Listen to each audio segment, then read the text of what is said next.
രണ്ട് തരം ആളുകളെ ഈ കോവിഡിന് ശേഷം നമുക്ക് കാണാൻ പറ്റും. ആരൊക്കെയാ? ഒന്ന്, കോവിഡ് വന്നതോടുകൂടി ഞാൻ രക്ഷപ്പെട്ടു എന്ന് പറയുന്ന ഒരു വിഭാഗവും, രണ്ടാമത്തെ എന്താണ്, കോവിഡ് വന്നതോടുകൂടി എൻ്റെ അടി തെറ്റിപ്പോയി, എനിക്കെല്ലാം നശിച്ചു എന്ന് പറയുന്ന രണ്ടാമത്തെ വിഭാഗം ഉണ്ടാവും. അതിൽ ഒരു വിഭാഗത്തെക്കുറിച്ച് ഞാൻ പറയാം.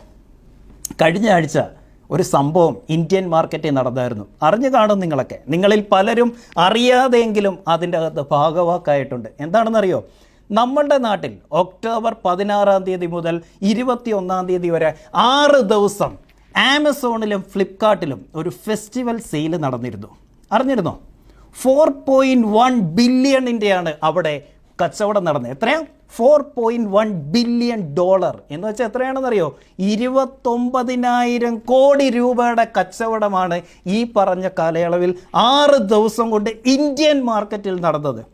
ഇവിടെ ആരുടെ കയ്യിലാണ് പൈസ ഇല്ലാത്ത? ഏത് കസ്റ്റമറുടെ കയ്യിലാണ് പൈസ ഇല്ലാത്ത? ഈ രണ്ട് പേരും കൂടെ ചേർന്നിട്ട് നേടിയിരിക്കുന്നത്, അതായത് ആമസോണും ഫ്ലിപ്കാർട്ടും കൂടെ ചേർന്നിട്ട് നേടിയിരിക്കുന്നതാണ് 29,000 കോടി രൂപയുടെ കച്ചവടം. ഇതിൻ്റെ അകത്ത് നടന്നിരിക്കുന്നത് എന്താണെന്നറിയോ? മൊബൈലിൻ്റെ കച്ചവടം നടന്നിരിക്കുന്നത് 1 മിനിറ്റിൽ 1.5 കോടി മൊബൈലുകളാണ് വിറ്റഴിക്കപ്പെട്ടത്. എത്ര? 1 മിനിറ്റിൽ 1.5 കോടി മൊബൈലുകൾ വിറ്റഴിക്കപ്പെട്ടു. അതുപോലെ തന്നെയാണ് ഇലക്ട്രോണിക്സ് ഐറ്റംസ് ആയിട്ടുള്ള ലാപ്ടോപ്പുകളും മറ്റ് കാര്യങ്ങളും നടന്നിരിക്കുന്നത്. ഇതിൽ അതിശയിപ്പിക്കുന്ന ഒരു കാര്യമുണ്ട്. ഫ്ലിപ്കാർട്ടിൻ്റെ ഭാഗമാണല്ലോ മിന്ത്ര എന്ന് പറയുന്നത്.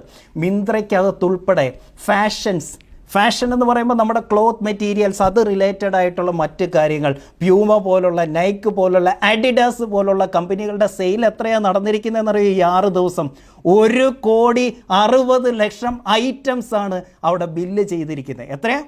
1,60,00,000 ഐറ്റംസ് ഈ 6 ദിവസം കൊണ്ട് അവിടെ കച്ചവടം നടത്തി. കഴിഞ്ഞ വർഷം ഈ സമയത്ത് നടന്ന 2019 ഇതുപോലെ ഫെസ്റ്റീവ് ഓഫർ ഇവർ ഇട്ടിട്ടുണ്ടായിരുന്നു, ഫെസ്റ്റീവ് സെയിൽ നടത്തിയിട്ടുണ്ടായിരുന്നു. അന്ന് നടന്നതിൻ്റെ ഇരട്ടി. അന്ന് നടന്നതെന്ന് പറഞ്ഞു കഴിഞ്ഞാൽ 2.1 ബില്യൺ ആയിരുന്നുവെങ്കിൽ ഇന്ന് നടന്നിരിക്കുന്നത് 4.1 ബില്യൺ. 14,000 കോടിയിൽ നിന്ന് 29,000 കോടിയിലേക്ക് കച്ചവടം കൂട്ടാനായിട്ട് ഈ സാഹചര്യത്തിൽ ആർക്ക് സാധിച്ചിട്ടുണ്ട്? ആമസോണിനും ഫ്ലിപ്കാർട്ടിനും. നമ്മൾ എന്താണ് ആ സമയത്ത് ചെയ്തുകൊണ്ടിരിക്കുന്നത്?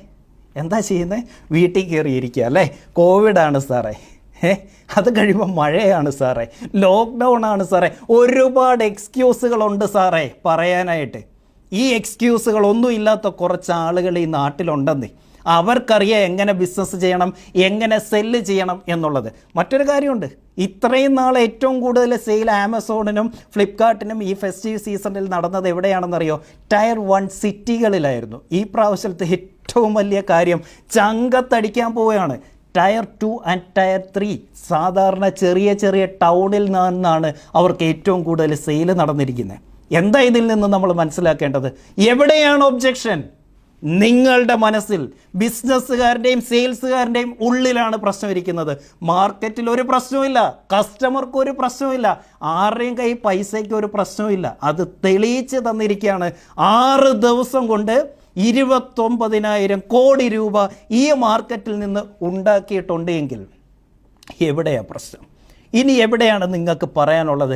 കസ്റ്റമറിലാണ് പ്രശ്നം. യെസ്, നിങ്ങൾക്ക് പറയാം, എപ്പോഴും പറഞ്ഞുകൊണ്ടിരിക്കാം, മാർക്കറ്റിൽ പ്രശ്നം, പ്രൊഡക്റ്റിൽ പ്രശ്നം, കമ്പനിയിൽ പ്രശ്നം, ആ പ്രശ്നം, ഈ പ്രശ്നം, പ്രളയം പ്രശ്നം, GST പ്രശ്നം, ഇതൊക്കെ ഇങ്ങനെ പറഞ്ഞുകൊണ്ടിരിക്കാം. ഓരോ പ്രശ്നത്തിന് നേരെയും വിരൽ ചൂണ്ടുന്നത് ഒരു വിരൽ മാത്രമേ അങ്ങോട്ടേക്ക് നിൽക്കുന്നുള്ളൂ. ബാക്കി 3 വിരലും സ്വന്തം നെഞ്ചത്തേക്കായിരിക്കും